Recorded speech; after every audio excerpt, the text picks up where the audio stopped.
Hello everybody, welcome to today's lesson where we're going to be working on leads, okay? And for this we're going to be using SERUM.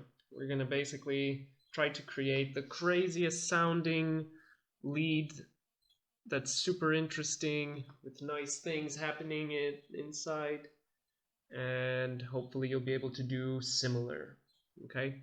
So let's go ahead and open up SERUM, right? Here we have an oscillator A, saw wave, oscillator B, saw wave. Now your typical FM lead would work something like this, where you would probably take this FM from B, bring it up, right? Sounds a bit nasty. And then all you would have to do is drop an auto filter in. Right? If you want to give it more variation, you could bring this up a few octaves. Check it.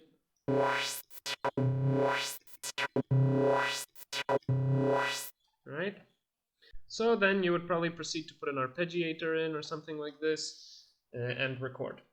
But in this case, we're going to try to go a bit deeper, right? Because not much is happening to this sound, right? Besides the filter frequency sweep.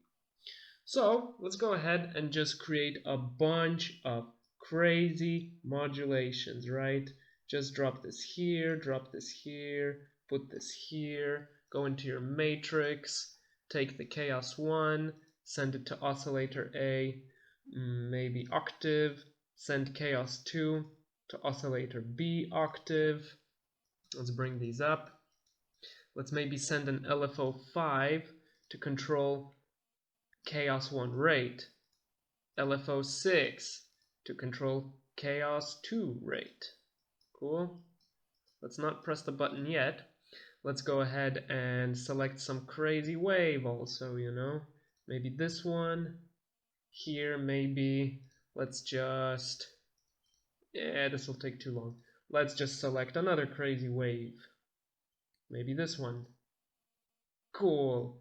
Wavetable position. Should be moving up and down. Let's maybe lower the rates on these. And let's maybe change the waves to something a bit more interesting, you know. Here, boom. Maybe this one, cool. Here, lower the rate. Maybe take this one again, because it's a bit crazy. Here, maybe gunshot, let's see this. Okay, now let's maybe drop some effects in. Maybe this one, just a little bit. Maybe a phaser, just a little bit also. Right. So, let's maybe also put in some unison, detune it a little bit. Let's maybe put on a mirror effect on this wavetable over here, right?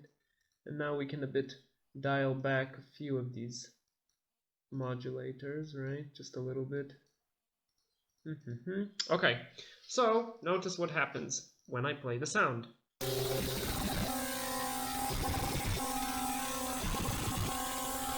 Almost noise, basically, right? Also, we want to send maybe an LFO here.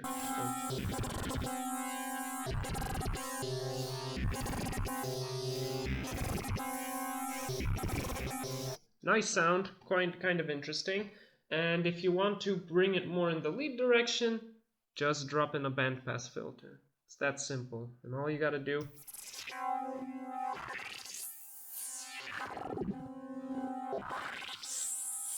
right? And right away from your standard FM leads, you're getting a bunch more, like much more interesting timbre, you know? Let's see what it sounds like with an arpeggiator. Whoops, too slow.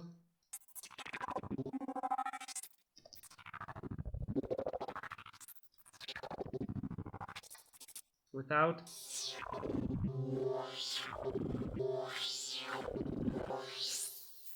Right. Now I made another sound like this. In the same way, we don't have to go through it so much, but just to give you an idea of a different variation of this. Boom.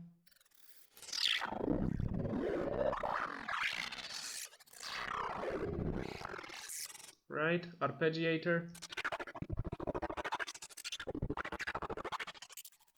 right? Without higher octave.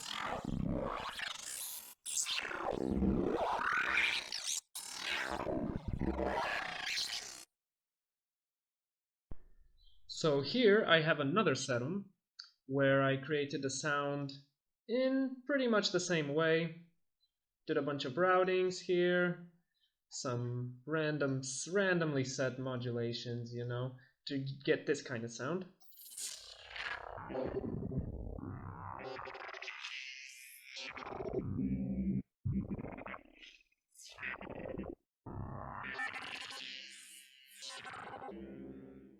Okay, so now we have these two SERUMs, slightly different sounds, right? And what can we do with this? I would, for example, take this second SERUM, or maybe this first one, group it, and now add a new chain with this other SERUM, put it here, right? And I would group this instrument rack. Now I would maybe drop an arpeggiator in here. Oops, have to drop it in here. And take the auto filter, also put it at the like bigger rack, you know, so it's outside these two. Oh, I have a second one here. Let's get rid of that. Let's now map some macros. What we will want to do is take this thing, the chain selector, right, and map it, whoops, to this macro here. And then we can take from here this macro and map it here, because we are in two different racks, you know. Then I would take maybe the gate of the arpeggiator, map it here, and the filter cutoff over here. Cool. We also have to take these like chains and stretch them out, right click, distribute ranges equally, and maybe have them fade between each other a bit. What this does is allows us to move between these two instruments so that they don't play at the same time. As I move this, you can see it moving here. And what to do? Now we would probably just play a line of this instrument.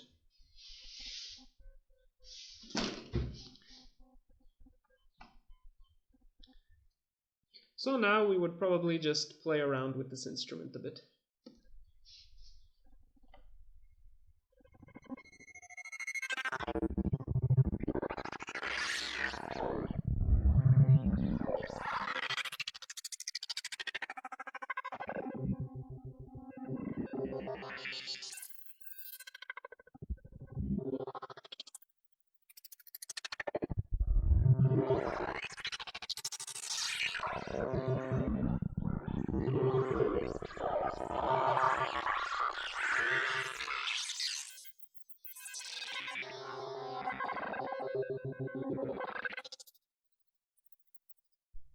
Okay, that's pretty much it.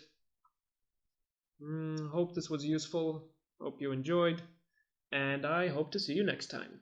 Take care.